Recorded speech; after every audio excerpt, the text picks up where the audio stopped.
phoning a woman about an advertisement he has seen in the paper for some furniture. First, you have some time to look at questions 1 to 5.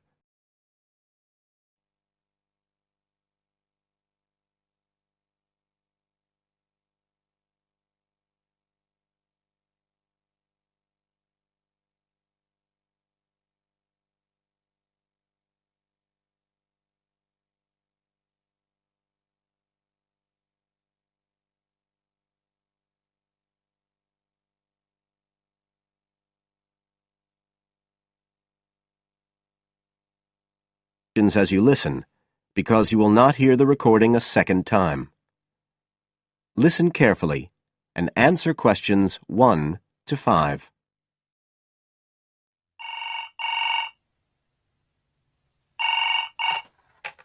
Hello? Oh, hello. I'm ringing about the advertisement in yesterday's newspaper. The one for the bookcases. Can you tell me if they're still available? We've sold one, but we still have two available. Right. Can you tell me a bit about them? Sure. What do you want to know? Well, I'm looking for something to fit in my study. Well, I'm not too worried about the height, but the width's quite important. Can you tell me how wide each of them is? They're both exactly the same size.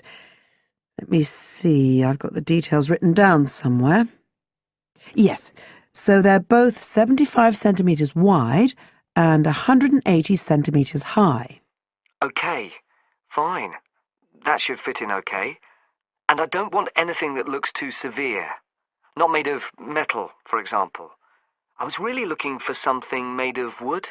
That's all right. They are, both of them.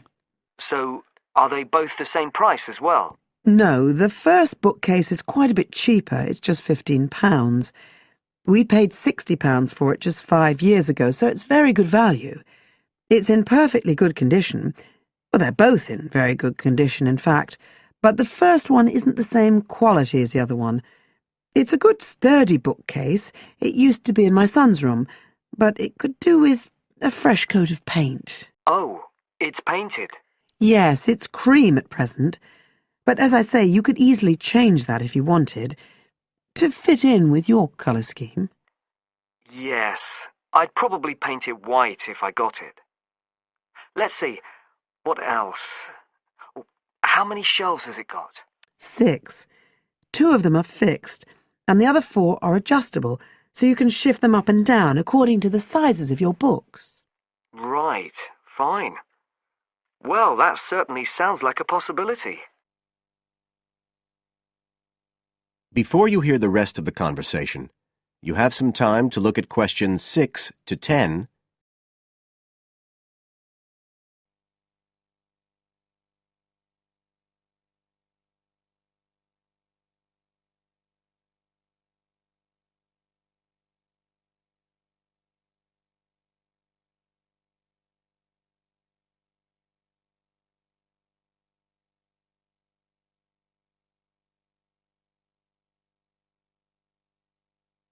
Now listen and answer questions 6 to 10. But the second one's a lovely bookcase too. That's not painted, it's just the natural wood colour, dark brown. It was my grandmother's, and I think she bought it sometime in the 1930s, so I'd say it must be getting on for 80 years old, so it's very good quality. They don't make them like that nowadays. And you said it's the same dimensions as the first one? Yes, and it's got the 6 shelves, but it also has a cupboard at the bottom that's really useful for keeping odds and ends in. Right. Oh, and I nearly forgot to say, the other thing about it is it's got glass doors, so the books are all kept out of the dust. So it's really good value for the money. I'm really sorry to be selling it, but we just don't have the room for it. So what are you asking for that one? £95. It's quite a bit more, but it's a lovely piece of furniture. A real heirloom. Yes. All the same, it's a lot more than I wanted to pay. I didn't really want to go above 30 or 40. Anyway, the first one sounds fine for what I need. Just as you like. So, is it all right if I come round and have a look this evening? Then, if it's okay, I can take it away with me. Of course. So you'll be coming by car, will you? I've got a friend with a van, so I'll get him to bring me round. If you can just give me the details of where you live. Sure. I'm Mrs. Blake. Blake. That's right. And the address is 41 Oak Rise. That's in Stanton. Okay, so I'll be coming from the town centre. Can you give me an idea of where you are? Yes. You know the road that goes out towards the university? Yes. Well, you take that road and you go on till you get to a roundabout. Go straight on, then Oak Rise is the first road to the right. Out towards the university, past the roundabout, first left. First right. And we're at the end of the road. Got it. So I'll be round at about 7, if that's all right. Oh, and my name's Connor. Connor Field. Fine. I'll see you then, Connor. Goodbye. Goodbye.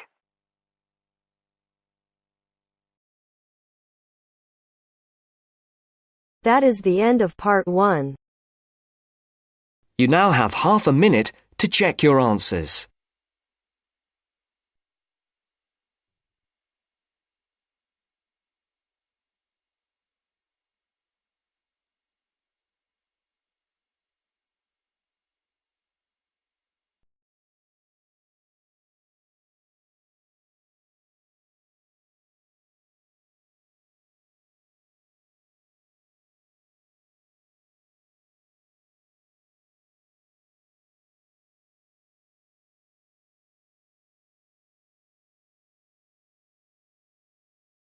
Now turns to part 2. Part 2. You will hear an extract from a talk about the Scottish Highlands. First, you have 30 seconds to look at questions 11 to 18.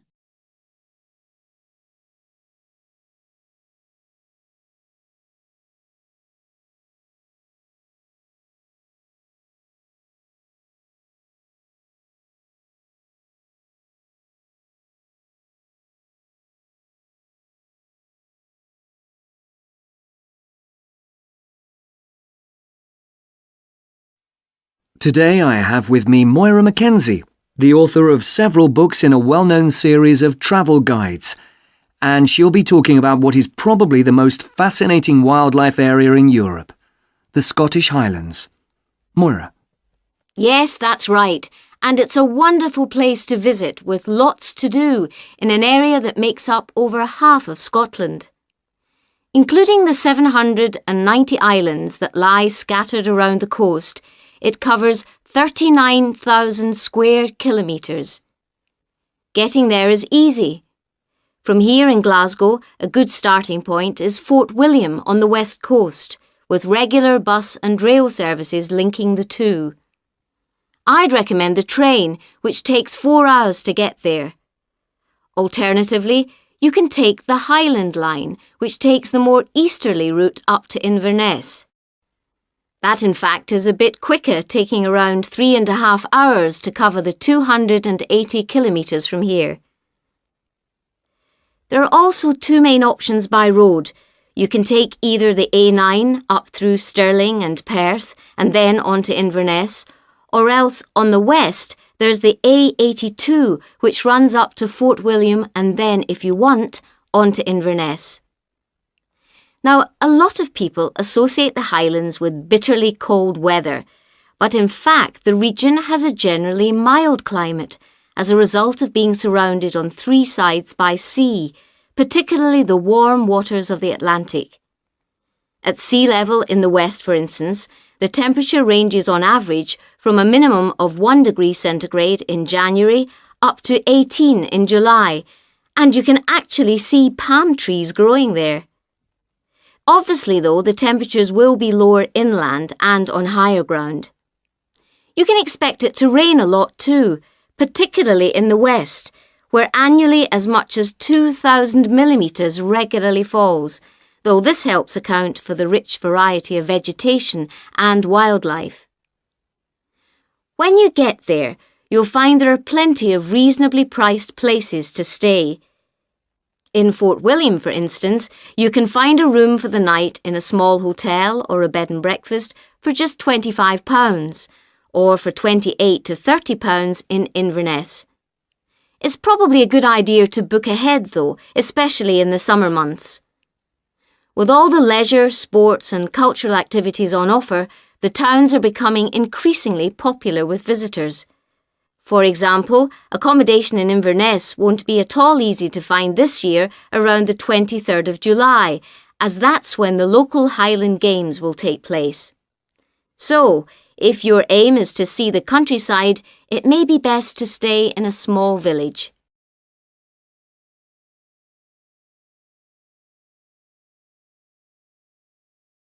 Now you have some time to look at questions 19 and 20.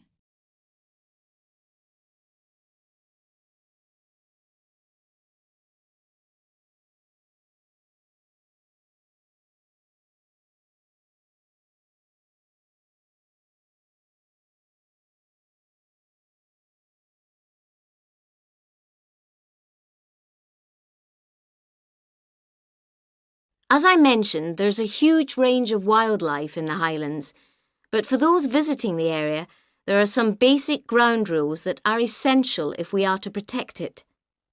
Firstly, you should make every effort not to disturb birds and animals, and one way of doing this is to blend in with your surroundings, for instance by avoiding brightly coloured garments, such as orange anoraks.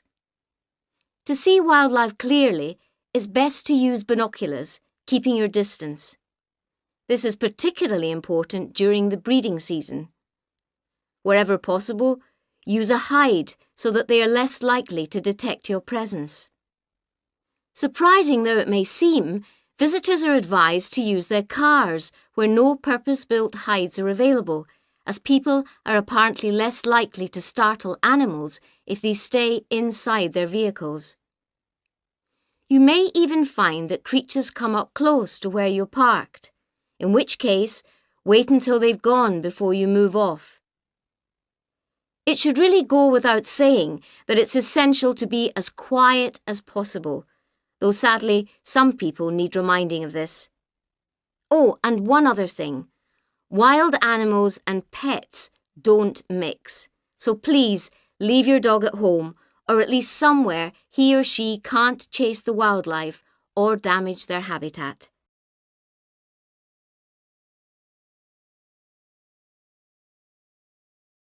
That is the end of part 2.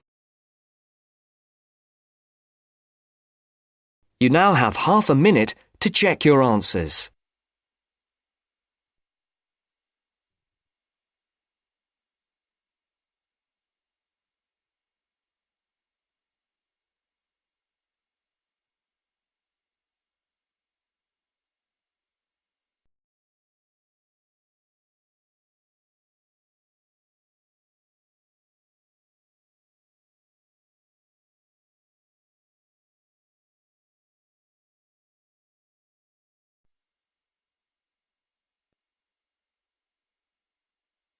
Now turns to part 3. Part 3.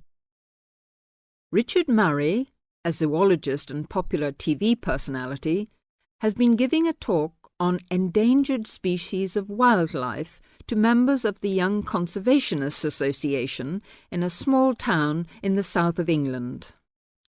Listen to the extract from the discussion he had with two of the young people after his talk. First, you have some time to look at questions 21 to 25.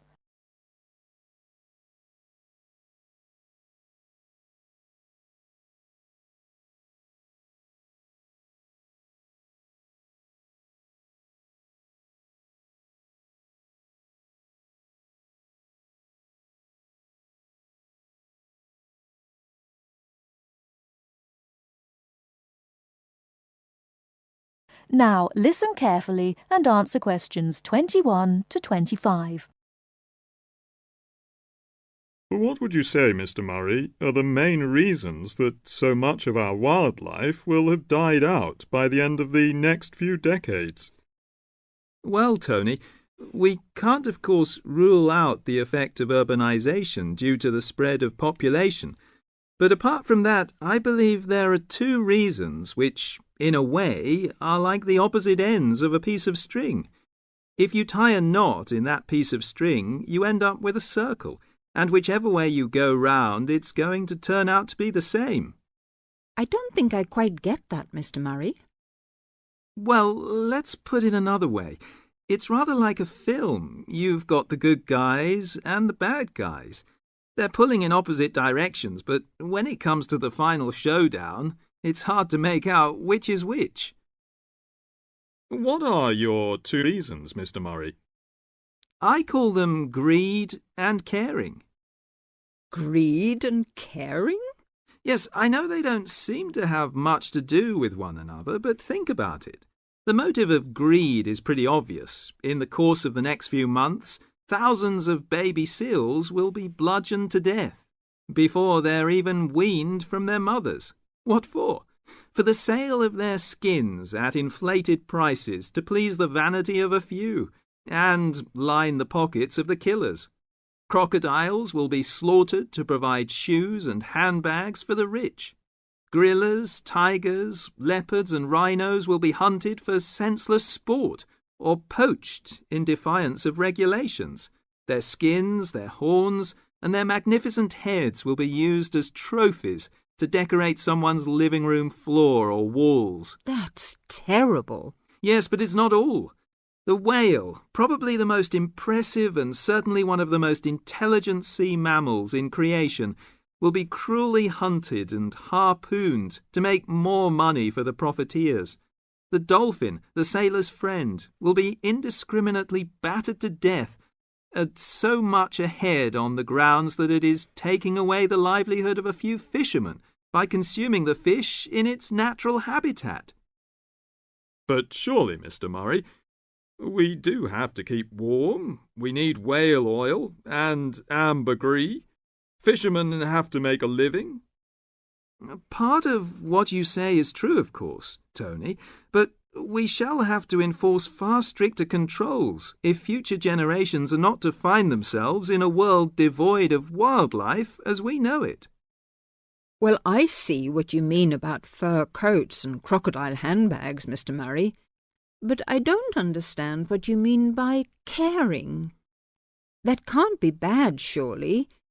I mean, I thought we were supposed to be living in a caring society. Well, so we do, in a way. The trouble is, there are so many well-intentioned people who start out with the best possible motives of trying to protect or immunize us from this, that, or the other in the most effective way at the quickest possible rate. But in their enthusiasm, they lose sight of the long-term consequences. It's only very gradually that the danger to other forms of life, including humans, comes out. Not to say leaks out, and by that time it'll probably be too late to do much about it. Take insecticides, for instance. But Before you hear the rest of the talk, you have some time to look at questions 26 to 30.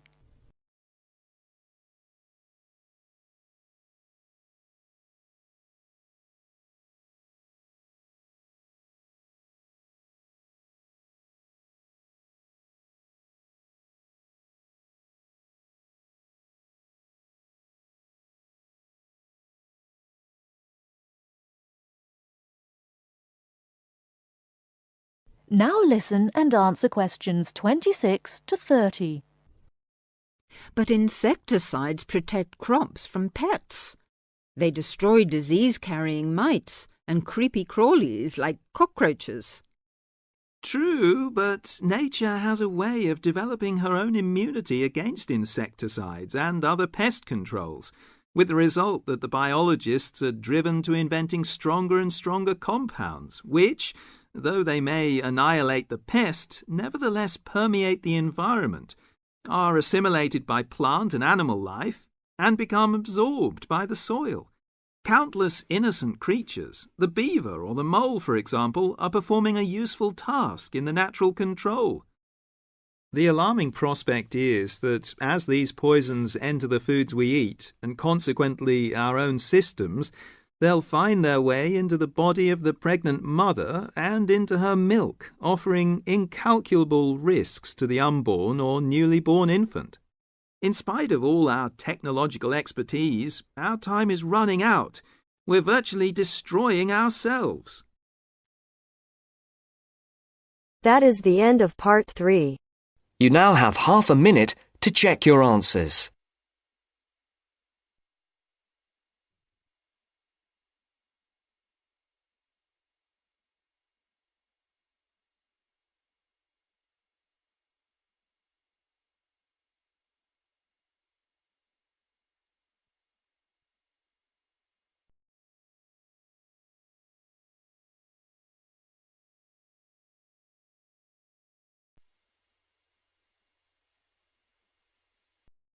Now turns to part 4. Part 4.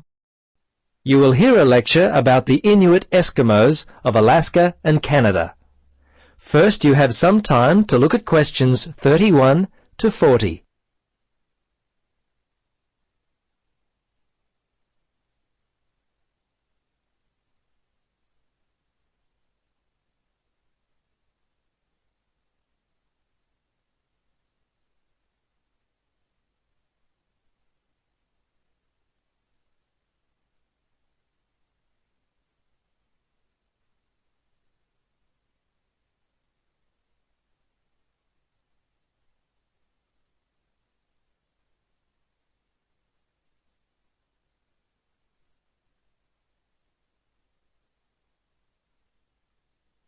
Now listen and answer questions 31 to 40.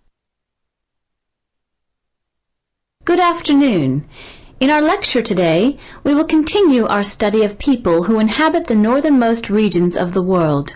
Our focus will be on the native inhabitants of Alaska and Canada, the Inuit Eskimos. They have been called the native inhabitants, as the Inuit were the people who had most recently migrated across the gap between Alaska and Siberia. Distinctly Asian in origin, the Inuit, which is literally translated the people in their native language, developed their civilization in what is now the Bering Sea region about 1,000 years ago. Their culture spread eastward and is called the Thule culture, after the place in northern Greenland where archaeologists first discovered it. The first Europeans to meet Inuit people were Norse settlers in what is now northern Newfoundland, Canada. These settlers lived there for a short time around 1000 AD. Approximately 500 years later, beginning in the 1500s, European whalers, fishing crews, and explorers met many Inuit along the coast of Labrador. Russians and other Europeans first met Alaskan Inuit in the 1700s. 100 years later, in the mid-1800s, whalers began to hunt in the Arctic. Some Inuit were employed by whalers and traded with them during that time. Perhaps one of the most interesting aspects of the Inuit is how they were able to survive and grow in such a harsh Arctic environment. Firstly, and not surprisingly, their homes were well adapted to the freezing conditions. They lived in predominantly two types of housing that would keep them warm. In the cold summer, they would live in tents that were made from the skin of the animals they had hunted for food, and they also traveled in boats. These were called umiaks by the natives. In the winter, they would live in houses made of sod, and when on hunting trips, they would commute by dog sled and build temporary houses made from ice.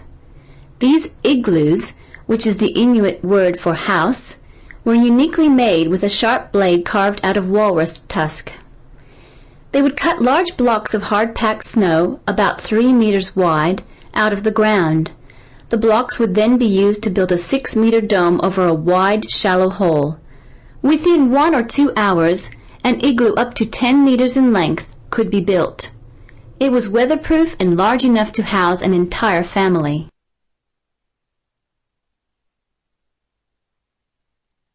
Very early in their history, They managed to develop the technology to hunt the huge bowhead whale, which was the staple food source for them at that time.